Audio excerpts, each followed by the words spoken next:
and we all saw how that turned out.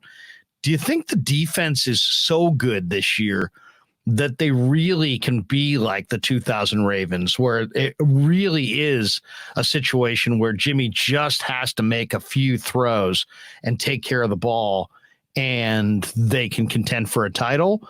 Or do you think somewhere along the road he's going to have to produce at a higher level than that, and he's going to have to shoulder more of the burden? I think inevitably there will be a game that comes, along where he's going to have to do that. And a lot of it does ride too on how serious that groin injury is for Nick Bosa. As of now, it sounds like it's more precautionary than anything. I wouldn't expect him to play in Atlanta, but as long as it's not a long-term thing that's, going to drag on as the season goes along, I think that defense is on par with any of the great defenses of the last 25 years. 2000 Ravens, 2002 Bucks, 2013 Seahawks, take your pick. I think that talent-wise, and the strength at all three levels of the defense, this team is as good as any of those. I understand all of those teams won Super Bowls, so some people might feel like that comparison is premature or they don't belong there. But if we're talking strictly talent and their ability to dominate a football game, I would put them in that conversation with any of those units. It's incredible how stacked they are.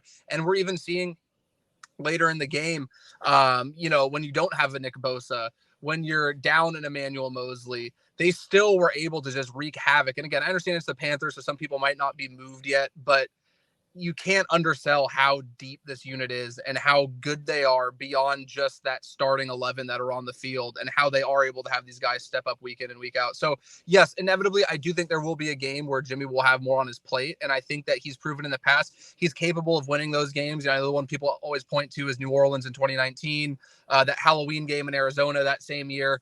He has it in him. I wouldn't count on that every single week, but I do think that there will be a handful of games this year where the defense might not be only allowing 12 or 9 or 15, and they will need him to step up. And I think he's capable of doing that.